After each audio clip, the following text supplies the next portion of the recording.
You are listening to the Grandest Tour by the Cycling Podcast, brought to you by iwoca. Flexible loans built for small businesses. iwoca.co.uk.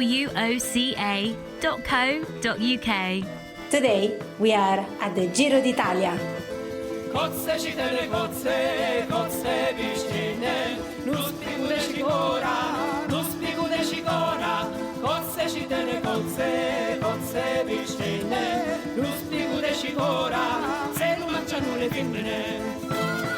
Definitely Ruben had the big star on the stage at the beginning of the Giro. I think it suited him really well. With this steep finish, we knew that if he would really make it to the line with whoever he could be in for a chance to win, and we had the faith in him to pull it off. So we had a lot of great teamwork in the beginning of the race, trying to get him in the right move and help him out. And after that, he did it all on his own, and I think that's something he can be really proud of. So really special day for us, and in such a year that's been so tough and so mentally frustrating for a lot of guys to come in here to the Giro and take our second stage win in the first week is incredible.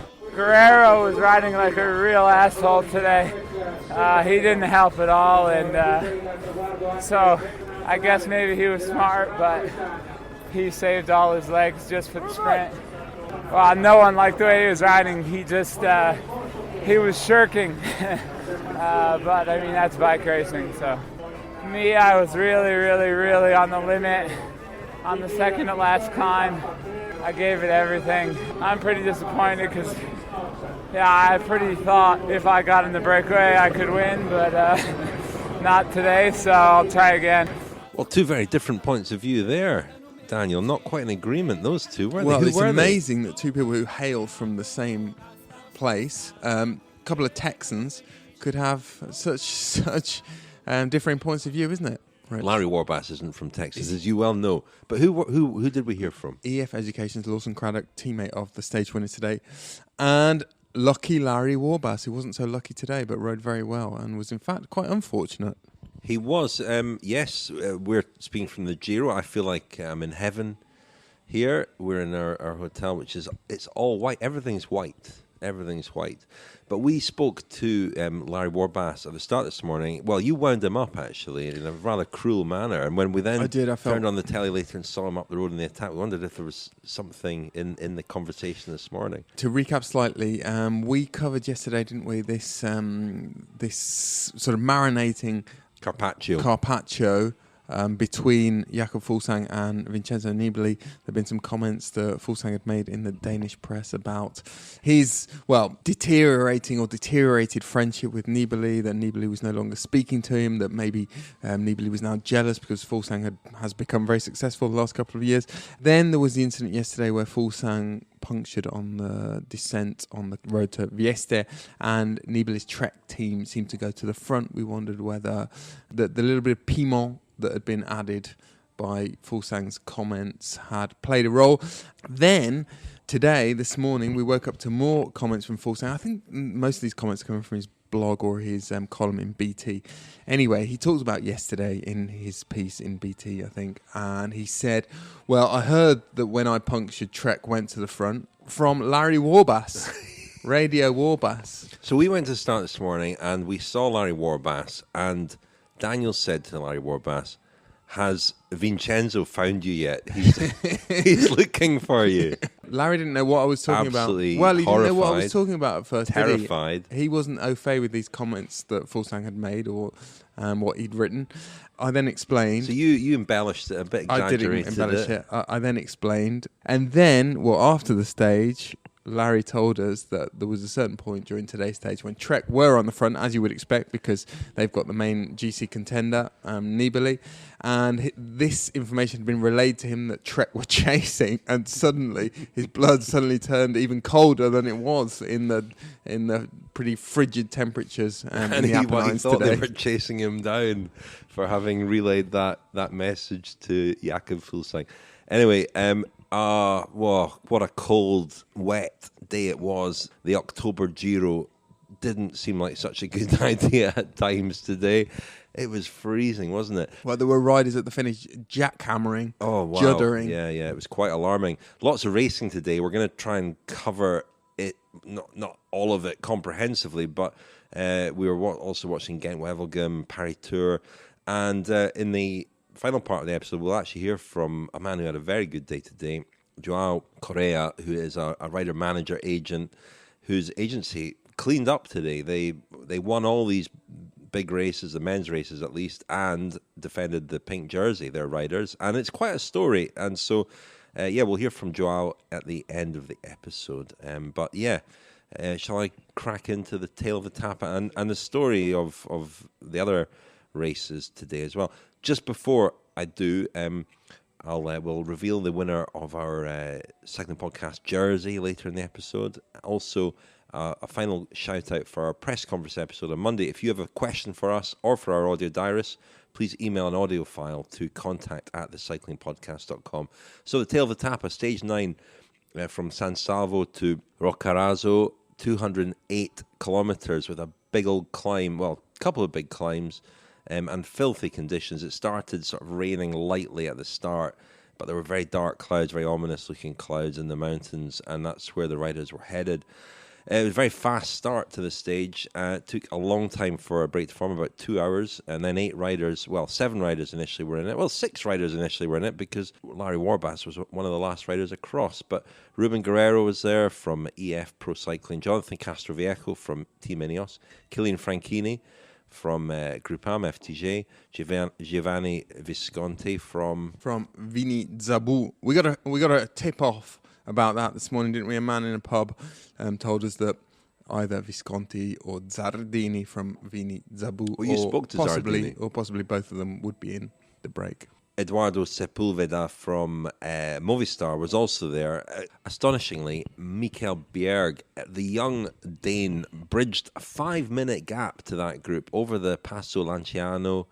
He's a big lad as well. It was an amazing effort, and he was actually one of the strongest in the group in the end. Big rider, former 3-time under-23 world time trial champion, and which is a pretty amazing record, 2019, 2018, 2017. There's a lot of kind of hype around him already. I mean, he was 3rd in the opening time trial in Palermo. We'll hear from Bjarg a little bit later in the episode. I spoke to him yesterday, actually. Yeah, he made it across that group and was a very strong rider in the group. The lead was kind of yo-yoing a bit between 6 minutes and 4 minutes, and it looked on and then it looked off. And Trek Segafredo were quite active, weren't they, at the front? They were doing quite a lot of chasing. Yeah, there were times when it looked as though the break was definitely doomed, and then they would sort of step off the gas a little bit, and hope sprung anew for the likes of Lucky Larry.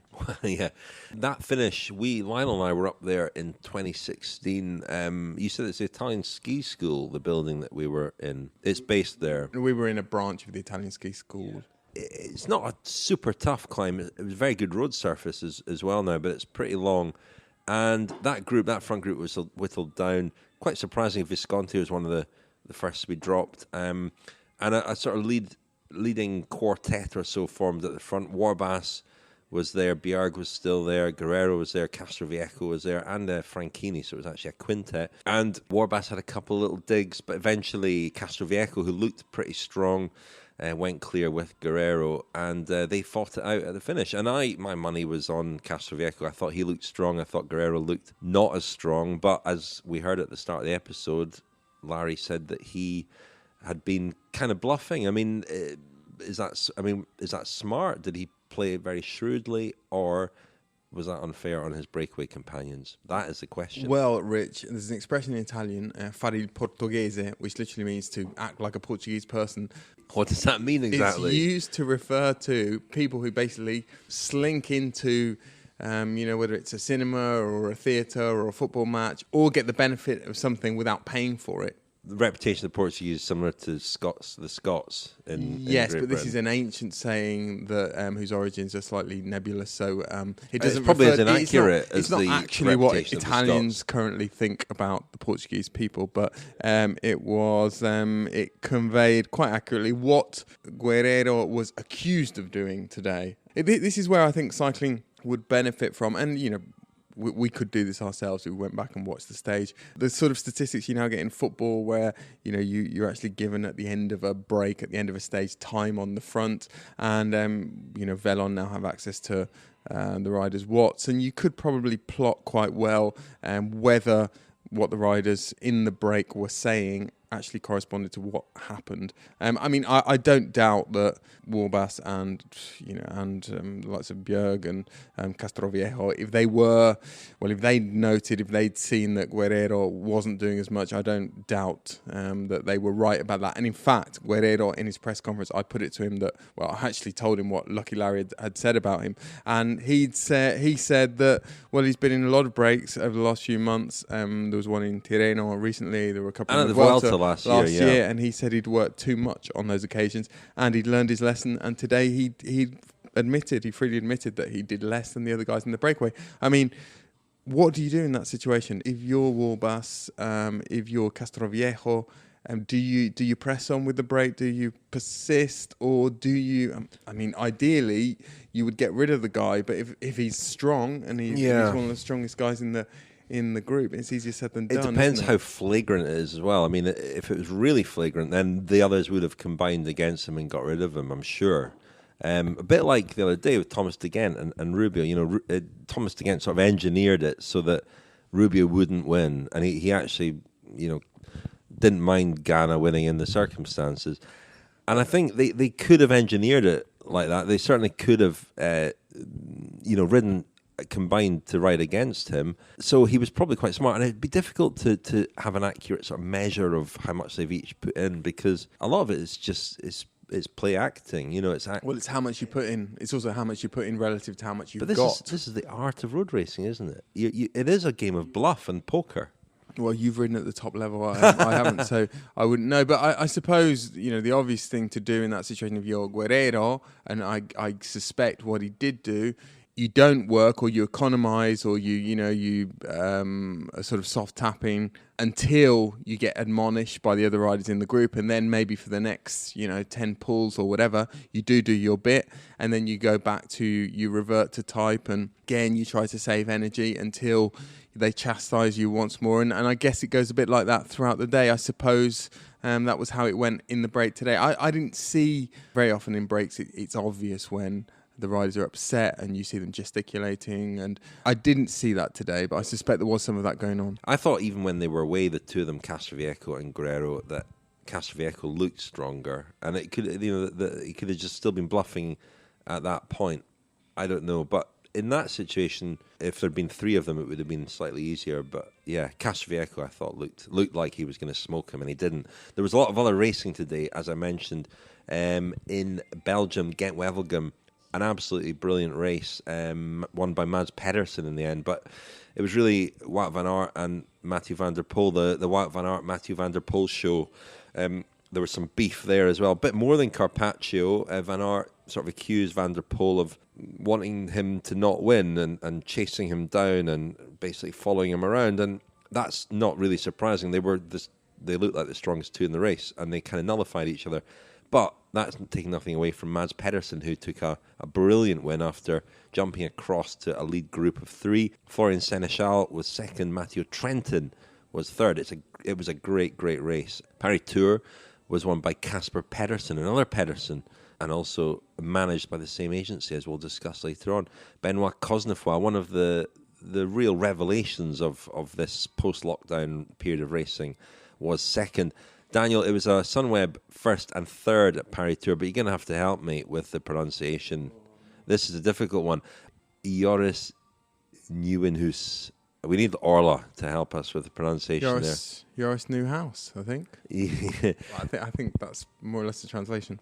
And the women's Ghent-Wevelgem was won by Jolien Dure of Bulls Dolman. She is from Ghent, so local. Lotte Kopecky was second, Lotte Soudal rider, and Lisa Brenner was third, looking great in her German champions jersey and shorts. So that was the women's Ghent-Wevelgem. And the other news today from Ghent-Wevelgem was the breakaway feature, Mark Cavendish, who at the end gave a pretty tearful interview suggesting it might be his last race. I heard from a very good source. Well, I have heard from a very good source in the last few hours that he expects to be a bike rider next year. But that was sources close to Mark sources Cavendish. very close to Mark Cavendish, but that was a few hours ago. That was before Ghent-Wevelgem. Yeah, now, well, none of us know, do we? But I very much hope that, well, he's down to ride Skelde Price on Wednesday, and I very much hope he does that. And then we have to see. He doesn't have a contract with Bahrain McLaren next year. Rod Ellingworth was around yesterday, wasn't he? I know. He also said that he expected him to be a bike rider next year. And Rod Ellingworth, I think, was tidying up a few things as far as next year was concerned. Yesterday, speaking to riders about renewing contracts or not renewing contracts. I don't know if anything happened in the last 24 hours as regards whether Cavendish rides for Bahrain next year. I don't know. Hopefully we'll find out more in the next few hours. But yeah, you would, I mean, Ghent-Wevelgem's a race that Cavendish, well, it always eluded Cavendish. It was definitely on his wish list. It was one of his sort of career goals to win it. And then a few years ago, the nature of the race changed, didn't it? Because it was Paris-Tours similarly. Yeah, I mean, it used to be a sprinter's race, and it was a great race today because they've really made the course quite interesting now. Yeah, and it was really taken out of Cavendish's range, really, Ghent-Wevelgem, when they changed the course. If he were to finish with a long breakaway at Ghent-Wevelgem, would there be any sort of, well, is there some symbolism in that? I don't know. Similarly, Skelde Price, his first pro win was in Skelde Price in 2007.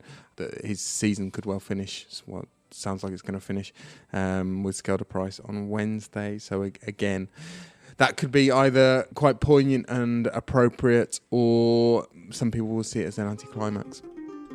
You are listening to the Grandest Tour by the Cycling Podcast, brought to you by iwoca, flexible loans built for small businesses. Join 50,000 customers taking on life's twists and turns and scaling new heights with iwoca. If you run a business, find out more at iwoca.co.uk. iwoca.co.uk.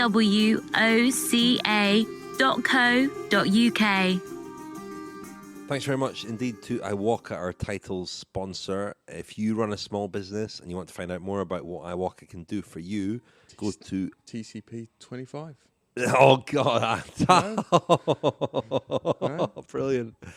Oh, wonderful! What an intervention! Wrong bit. Go back to sleep. iwoca.co.uk. There's lots of information there about the loans that they offer to help you with your small business. I mentioned earlier on that we ran a competition to win one of the beautiful Cycling Podcast jerseys made and designed by Katusha. It was open, the competition, to people who subscribe to our weekly newsletter. That's our email newsletter. There were more than 300 entries to predict the winner of today's stage. No one predicted Ruben Guerrero, but 5 people did say Jonathan Castroviejo, who was second. Napalm put the 5 names in a casquette, and the winner is Matthew Stacey. Congratulations, Matthew. You win a Cycling Podcast jersey. We'll be in touch.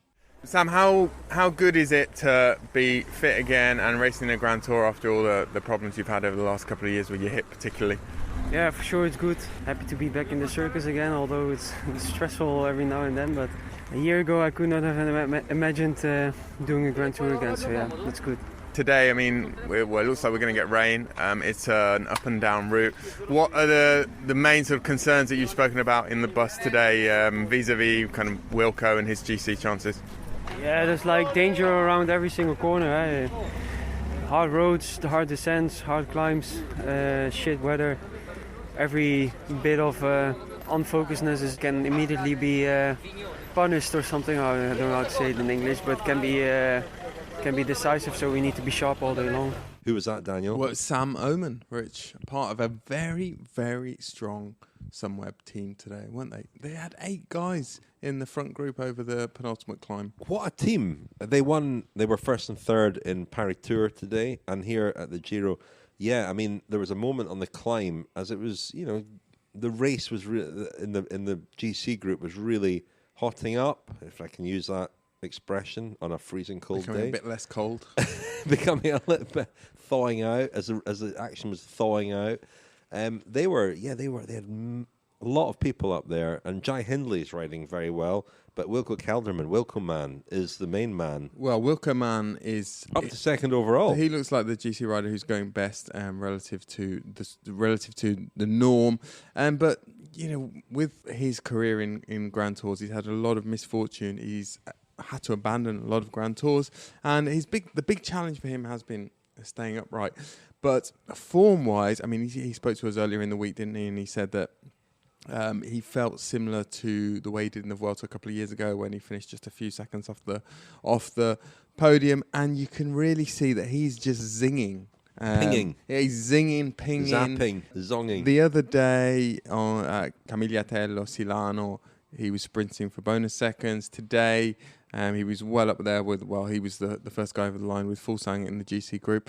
Looks absolutely full of confidence, and he's saying as well in interviews that he's full of confidence and that he feels great. In fact, should we hear from him?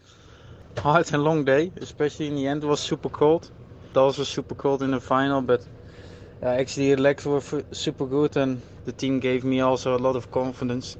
We were still with 8 guys over the second last climb, and yeah, we could hold a really good position.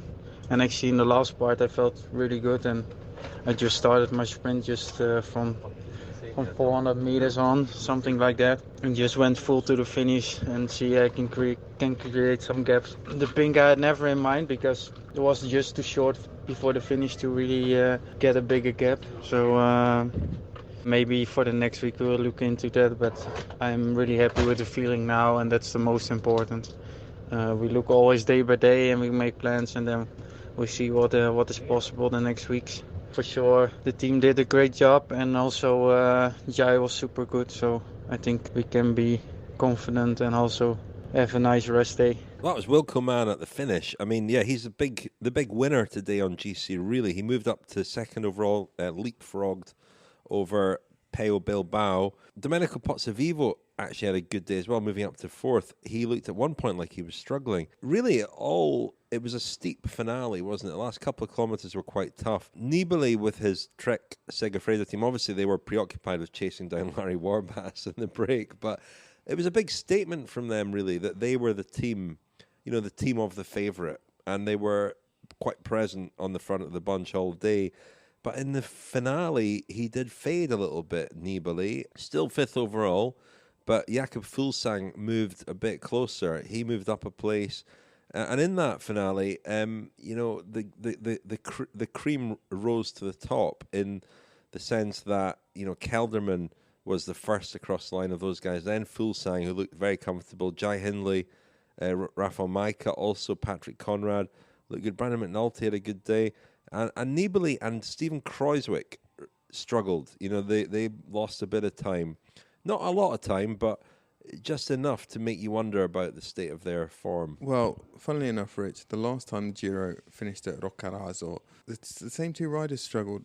Steven Kruijswijk and Vincenzo Nibali were both in the shake-up for GC in that Giro, and it was early in the race. I think it was stage 6. But they lost a few seconds. And do you know who the best GC rider, although at the time he was more of a domestique, the best GC rider that day was Jakob Fuglsang. He finished second behind the breakaway stage winner, Tim Whelan. So, you know, and actually Pozzovivo was 6th that day. He was very close to Fuglsang, ahead of Kruijswijk and Nibali. So, if you're a believer in horses for courses, as far as climbs are concerned, and I sort of am, I wouldn't necessarily read too much into Nibali's shipping time today, and Kruijswijk either. Yeah, I also wonder about the weather. Well, I think that's a big factor as well. But it might not, you know, it might be similar weather later in the race. We don't know, but it was so extreme today, really. And as you said, we saw riders at the finish in a real state. Cohn Baumann looked shaking so hard he couldn't put clothes on and had to be helped, and it was quite alarming. I should have mentioned, but will now, Lucas Hamilton, who slipped away on the climb with Theo Gegenhardt and gained a bit of time, moved up to 15th overall from 17th, and he obviously is a Michelin Scott team leader now that Simon Yates is out. You know, he's 24 years old. He's a great prospect. I remember him riding the Giro last year. This is his second Grand Tour. Now that he doesn't have a team leader here, that was a good performance from him, and he could carry on moving up he's still only 2:23 down overall. That in reality is less than 2 minutes on all the other main GC guys. I think there was a feeling at Mitchelton that he wasn't quite as good as he was last year in the Giro, or the way he prepared for this Giro. It hadn't brought him in quite the same form that he was in last year. I think he had a little bit of weight to lose before the Giro, but seems to be going very well now, and as you say, clearly a big talent. He looked very smooth on the bike today. Probably won't get the same freedom as he did today again in the coming days. There was an element of him being allowed to go off the front, certainly by the likes of Sunweb and Trek. But, he's one of these guys, I've bored you to death about my old chum Pernsteiner, who rode well again today, who is my dark horse for the kind of outer fringes of the top 5, or certainly the top 10. Lucas Hamilton is in the same category, I would suggest. The Cycling Podcast is supported by Science in Sport. Science in Sport. Fueled by science. Thanks very much to Science in Sport for supporting the Cycling Podcast, as they have done since that 2016 Giro that we've referenced a couple of times already tonight. If you'd like 25% off all your Science in Sport products, go to... And when I say Science and Sport products, I mean, of course, the gels, the bars, the drinks. Daniel, you were a big fan of the Turbo Plus range, the menthol products. I mean, cleared your head. I've never taken any recreational drugs of any description, but they made me feel quite the menthol, the Science and Sport menthol is probably the closest I'll ever get. It made me feel quite euphoric. Have you ever had chewing gum or I've had chewing tunes? gum. That's menthol, Daniel. Yeah. It's amazing stuff. It really makes you, cools you down and clears your head. I was honestly very impressed with it. If you'd like 25% off all your Science and Sport products, go to scienceandsport.com and enter the code, Daniel. SIS For those who listened CP25. last night. SIS CP25. You've only got a couple more days to try and remember this, Daniel, because we are leaving the race, aren't we, on Wednesday? Yeah, this is very sad news. But did we already tell our listeners that we wouldn't be staying for the duration of the race? And when we started in Palermo, in my case, it's because I've got to go to the Vuelta. The Vuelta seems to be going ahead at this point, so a bit of a quick turnaround for me. Leave the Giro, and at the weekend I'll be in the Basque Country in Spain. And we'll be checking in with you, I hope. I mean, you'll be working for ITV there, but we'll be checking in with you at the Vuelta, because we are in the midst of our Grandest tour, which encompasses the Giro, the Classics, and the Vuelta. And so our daily coverage continues. Also, episodes of Kilometre Zero will continue 2 a week. And we're going to do something a little bit different. I'll be at Tour of Flanders on Sunday, but we're going to bring in guest presenters, familiar voices to listen to the cycling podcast, but Lizzie Banks, Ian Boswell, Lizzie's obviously a professional rider, Ian's a former professional rider, and Francois Tomaso, never been a professional rider. The three of them will rotate with myself and Lionel. We'll do our daily coverage like that. I'm quite looking forward to that. We'll check in with you at the Vuelta, Daniel, and hopefully check in with Ciro Scogna Emilio at the Giro d'Italia. I'll be there. Well, you can check in with me so I can police some of especially the gastronomic asides and things of that nature. Talking of which, Rich, cheers. Well, we left our listeners last night when we'd just had a lovely glass of Nero di Troia. There should be a postscript to that, shouldn't there? Should there? Well, they wouldn't let us pay. They were lovely people, weren't they? Yep. They sent us away with a couple of bottles of the Nero di Troia, which we also enjoyed over dinner, didn't we? Tonight, as an aperitivo, well, we're a long way from Messina. It feels like a long time since we were in Messina at the Nibali family photocopying card shop or whatever it was. But we're drinking Birra Messina, the Messina beer. With salt crystals. Well, yeah, this is, they trumpet the fact that there are salt crystals in this beer. I don't think you necessarily taste them, do you, Rich? I don't know that much about how this beer is made, but I'm starting to see it quite a lot in Italy now. I would suggest it's made with salt crystals. I think they feature in the beer. And I think it's part of the Heineken group, actually, unfortunately. reading the back. But anyway, it's a little taste of Sicily there to remind us of our stay on the island. Because at the moment, Rich, we're not in Sicily. Which Italian region are we in tonight? Oh, no. Molise? Not. We're in Abruzzo. Well, we're on the coast, the Adriatic coast, and we're in the region, the stretch of coastline that's known as the Trabocchi coast. You'll see it tomorrow. We arrived at our hotel in the dark this evening, and it was also quite wet. But hopefully tomorrow you'll see these kind of coves and caves in this section of Adriatic coastline, and hopefully it'll be quite pretty, quite enjoyable. Hopefully we'll be having some arrosticini, the meat kebabs tonight that this region is famous for. Sounds good. We also today passed twice through Castel di Sangro, which is a tiny little town nestled in the hills.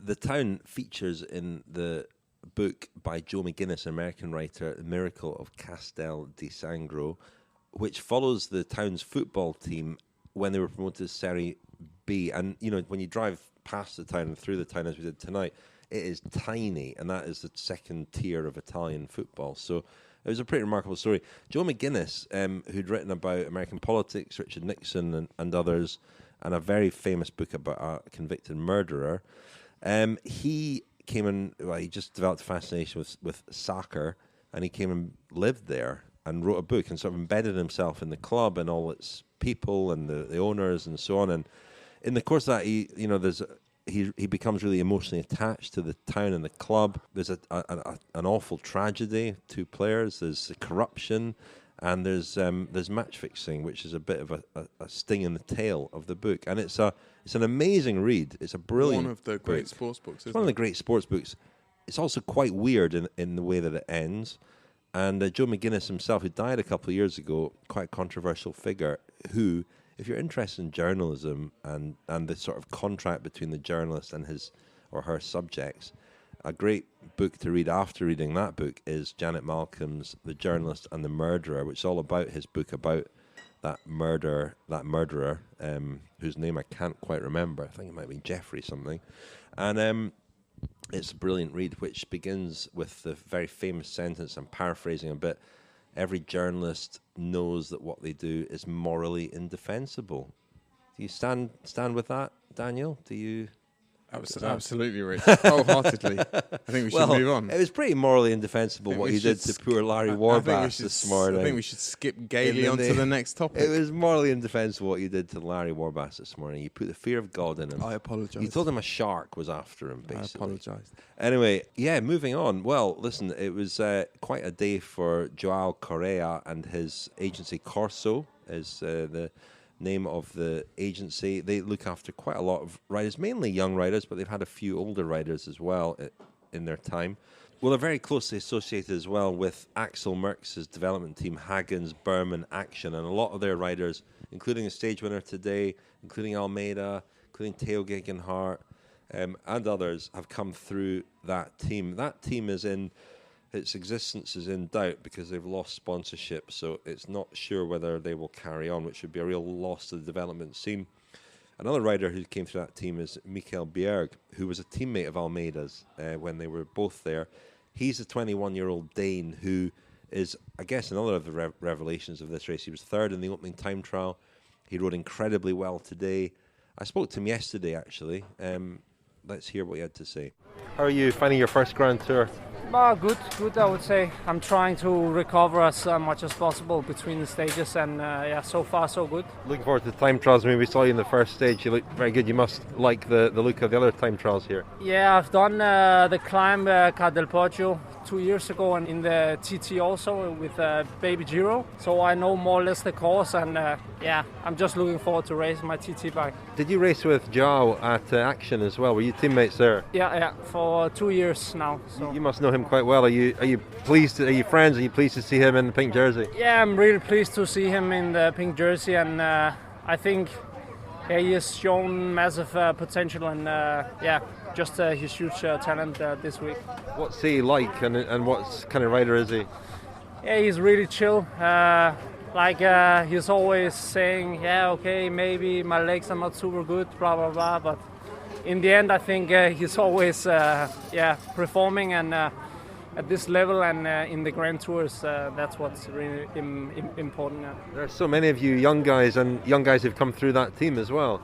It would be a really, really big shame if the team has to close because of the sponsor situation. So I'm really hoping they figure something out. Well, that was Mikhail Bierg. He rides for UAE Team Emirates, and he's definitely a real talent. A former under-23 World Time Trial champion on 3 occasions. He won his 3rd consecutive title in Harrogate last year. But let's hear from Joao Correia, who I spoke to earlier today. He was in Rome on his way to the Giro for meetings. He's got a lot of riders in his books. And today, as I said earlier, his rider, Casper Pedersen, won Paris-Tours. His rider, Mads Pedersen, won Ghent-Wevelgem. His rider, Ruben Guerrero, won the Stage 9 of the Giro d'Italia. And his rider, Joao Almeida, defended the pink jersey. Have you been surprised by his progress this year, or was this something you always expected from him? I mean, I don't think anybody expected him to be leading the Giro, but, he's a super talented rider. He was second at the Baby Giro 2 years ago. He won Liège, was still in Liège while he was with Axel. He's always won races every year. He's always been a very promising rider. Obviously, when you jump to the Pro Tour, there's always an adjustment period. But if you look at his season, he's been super consistent all season. I mean, every race he's done, he's performed super well, from Volta al Garve to Burgos to also Tour de Leon. I mean, he's been there all year. Obviously, it's hard to say what's he going to do once he gets to the Giro, but we had high expectations of him, and I know he had high expectations of himself as well. You mentioned he won Liège-Bastogne-Liège, under 23, and he's maybe got the profile of a one-day rider more than a Grand Tour rider, but how far can he go in this race, and what kind of rider do you think he can become? We're talking every day, and it's basically day by day. He's already exceeded everybody's expectations, and he's, as you can tell, he's a very relaxed young man. He doesn't really, feel the pressure that much. I think before he got the pink, he was a little nervous on a few days, and we have 4 riders at the Giro on other teams as well, and the guys all talk to each other and they all support each other, and we all talked a little bit, and the day he got the Maglia Rosa, he was super relaxed that day, and he's been relaxed ever since. How far can he go? Nobody really knows. Every day is a new test. Even yesterday, when it was supposed to be a pretty straightforward day, the race broke up and things can change. But he's got a great team. He's being supported by a great sports director, and he's got guys around him that have a lot of experience and are looking after him really, really well. So how far can he go? We'll see. We'll see. No predictions, but, so far we've been super happy.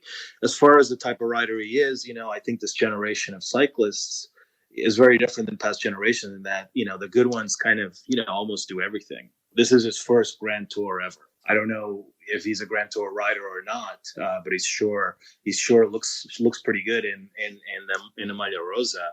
And, if it's hilly races, he's there. He's got a really strong finish, and he climbs very well, and he time trials really well. So we'll see what the whole future holds for him. But hopefully, it's a bright future. He's a young rider. He did 3 years in the under-23s, which is fairly typical of our agency. We try to keep the kids under 23 as long as possible, and hopefully his progression will continue to be what it's been the last few years, step by step. And you're the stage winner today as well on your books. Yeah, so Ruben, today was, was a, kind of a crazy day.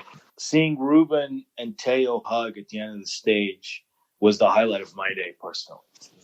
They're 2 guys that have known each other for a long time, since the days they rode with Axel. They've been very close friends. They've in a way grown up together. And Ruben, has been knocking on the door for a long time. He was second to Matthew van der Poel at Tirreno in one of the stages. He was, his only race so far was Portuguese National Championships. And just before the World Championships, when we were all getting ready for the race, and Rui Costa was there, who has been a shining light to all of these young guys, having been a rider that's really performed in the World Tour in the last 10 years. I kept joking with Ruben, I say, when are you going to finally win a race? Do I have to set up a race for you in Portugal or something?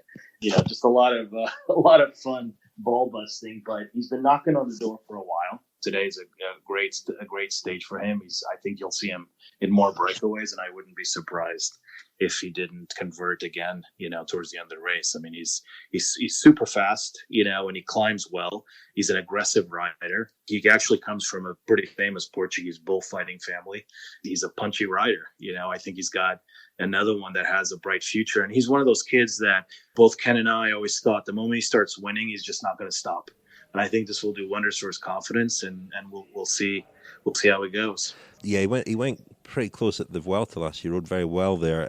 Yeah, I didn't know about the bullfighting connection. That's fantastic. Yeah, his grandfather's a horse breather. His uncle is a guy named Rochinel, who's one of the most famous Portuguese bullfighters, and his cousin is also a pretty famous bullfighter in Portugal. But you mentioned Rui Costa as a shining light. There haven't been many shining lights, as you call them, from Portugal. I just wondered, what's their success? How's it being reported? I mean, Almeida in particular, is it capturing people's attention in Portugal? For sure, obviously with Joao, it's huge news for the country. I mean, we're a pretty cyclic-centric country after soccer. It's the biggest sport. It's for sure huge news there for everybody. Leading the Giro, we haven't had a rider lead the Giro since Acasio da Silva in the 80s. Although we've had riders win races and important races, never this kind of success in modern Grand Tours. Your success as an agency, you've put your faith in a lot of young riders. A lot of them come through Axel Merckx's team that you mentioned. Quite a conveyor belt, really. And I guess your success maybe goes hand in hand with his team's success. So you must be watching that situation closely as well. Yeah, I mean, for sure. It's been, as an agency, Ken and I, we've been pretty meticulous about kind of riders we pick, types of personalities we want in the agency.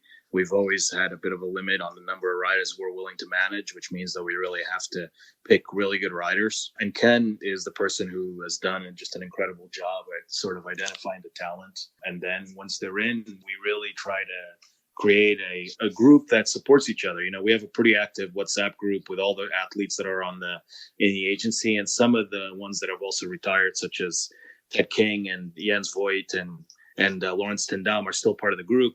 And there's a real shared sense of success amongst these kids. They really support each other. Last year at the Vuelta, when Teo and Ruben were doing so well, it was good to see that because, they push each other, they support each other. Hopefully they keep going. I can't let you go without asking for a quick word on the Pedersens, the two of them. Today, extraordinary. Casper Pedersen, often in a kind of supporting role. Mads Pedersen, that he's been sort of knocking on the door of that big win ever since he won the world title. He rode extremely well. Obviously unlucky with the season he's had. I mean, I think Casper, this is a breakout performance for him. I mean, he is, a very talented rider who did an amazing job at the tour for the team, and the team had an incredible tour. He had, I think, a fifth in one of the stages, but, was instrumental in not just the lead out train, because he was one of the last guys on the train, but also in the successes of Hershey and of Soren, who's another one of our athletes. So it was great to see just him also break through. And these kids, it's really amazing because whether it's within teams or within, us within the agency, they support each other and they keep pushing each other, and one does well and the others do well. And you see that in the teams that really create a close environment like Sunweb. And, I like to think as an agency, Ken and I have also created that so that they have some support. And then Mads is a true bike racer. Mads has been knocking on the door with, I've lost count of how many seconds he's had in the last 2 months, but, to see him jump across to that group today and then get to that group and just boss it and take the win that way is pretty satisfying. But Mads is one of those kids that he's just a pro. He's just good. He's just confident. He's just, he goes out there, loves smashing, out on the road. And he's one of those riders that has always won, will always hopefully keep winning. Really good to see him finally get on that top step of the podium in a season that has been so strange. I love the fact that you had, these 3 wins and the successful defense of Pink Jersey, but your highlight was seeing Teo embrace Ruben at the finish. Yeah, you keep talking about that, I'm going to start crying. But that for me personally, that was the highlight of the day. I'm in a hotel room in Rome, and I'm watching Rai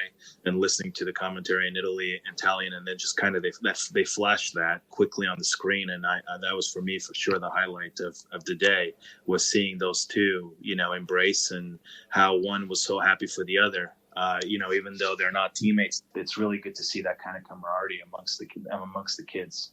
Well, Rich, those boys at Corso have been very successful, haven't they, in the last few years at picking good young prospects and nurturing them in the right way. Interesting what Joao was saying there about the question of how long riders spend in the under-23 ranks. It has been received wisdom for a long time, or certainly in recent years, that the responsible teams and agents kind of keep young talents incubating for 2 or 3 years in the under-23 ranks. But there have been some notable exceptions over the last couple of years, which I think, as we heard there, are leading some people, agents, teams, to question that wisdom. Remco Evenepoel, of course, skipped the under-23 category altogether, as did Rich, friend of the podcast, many years ago, Filippo Pozzato, the peacock of San Drigo, with slightly less success, but it has happened. But we see more and more teenagers. We were talking earlier tonight about Sunweb and the fact that despite Kelderman, Wilco Mann's success at the Giro, he's leaving the team next year. He's going to Bora-Hansgrohe, and they're going to have to sort of reinvent their GC division, I suppose. But they've signed a couple of very young riders in the last few months, and it's been one of the themes, hasn't it, of certainly the last year, 2 years. Riders getting more and more opportunities at younger and younger ages. We had another good chat, didn't we, this morning with Max Chandri, the Movistar Director Sportif, about precisely this, about, sort of confirming what we've been saying for a while in the podcast now, that partly, due to the kind of feedback that riders and teams get from devices and, about power outputs and so on and so forth.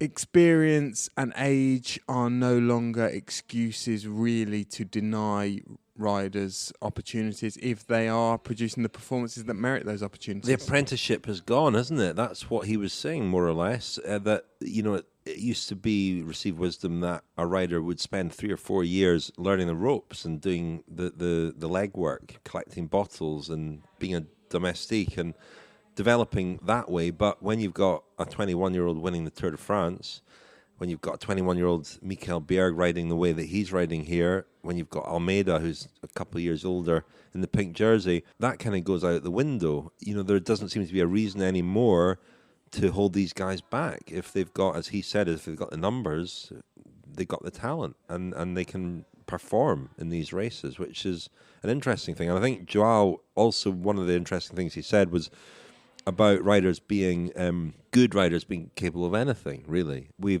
tend to talk about increased specialization, but then you see Wout van Aert, winning bunch sprints, winning time trials, going deep into mountain stages, and other riders as well. Similarly versatile. Has the increased specialization that we've talked about for many years, not just the last 2 or 3, but over the last 20 or 30 years, has that been really, if we analyse it, more a case of increased pigeonholing? Well, yeah, maybe. Pigeonholing by teams and by coaches, and they've really sort of funneled riders in certain directions when those riders did have the abilities to target other types of race, other types of terrain. And now, again, it's kind of become more democratic. And there's a lot more knowledge. Physiologists understand a lot better who can excel on what courses. Indeed. Well, listen, Daniel, we'll call it a night. How far is Almeida going to go in the pink jersey? Did we learn much about his staying power today? I think there's a small chink. There's a small chink that appeared today, but he finished more or less with Nibali, Rich, and we've sort of discounted today's stage, or we're giving Nibali the benefit of the doubt as far as this stage as a pointer to what's going to happen later in the race. So who knows? My suspicion is that, he's not going to win the Giro, but I think he probably will stay well up there in the GC. I don't envisage him having too many problems over the next. There are 2 really difficult stages this week. One comes on Tuesday. It's the stage to Tortoreto Lido, which could be a stage from the Tirreno Adriatico. The finale is characterised by these steep ramps that we often see in Tirreno, and then a couple of days later there's the stage in and out of Cesenatico over the Apennines, the Emilia-Romagna Apennines, and I think Almeida will do well in both of those stages. I think he'll probably do pretty well in the time trial in the Veneto. I think he'll do very well in the time trial. I think where we'll probably see his limitations is in the high mountains. Yes. If we get to the high mountains, that's presumed. He finished 4 seconds behind Nibali today. He finished ahead of Steven Kruijswijk and ahead of Harm van Hoek, who's also, promising on GC. So stayed out of harm's way, didn't he? Stayed out of harm's way, brilliant. Oh, we're going to see a lot. If he becomes a big star, people are going to have a lot of fun with his name. There was a chink, but he held firm and he looks pretty solid, I think. And I think the time trials will suit him. It's shaping up to be a really interesting race, and I think that that performance by Sunweb and the strength they have just throws another kind of possibility into the mix, because Fuglsang obviously looks good. Nibali, I think it's most people's favourite, but it's very open and very unpredictable. Before we go and have dinner, Daniel, let's say a few thank yous to friends of the podcast. Thank you very much to everybody who signed up as a friend of the podcast. You can do so at thecyclingpodcast.com. Lots of special episodes there. And tonight, I would like to say thank you to the following friends of the podcast. Patrick Gueirrero, hope that's correct, Patrick. Marcus Buckle, Mr. P.M. Hickey, Matthew James, Katie and Neil Webb, Jonathan Rigg, and Roma Fantini. And from me to Scott McKenzie, Matthew Raw, Keith O'Sullivan, Warren Griffin, Gordon Buchanan, Ashley Cruikshank, and Jonathan Aspinall.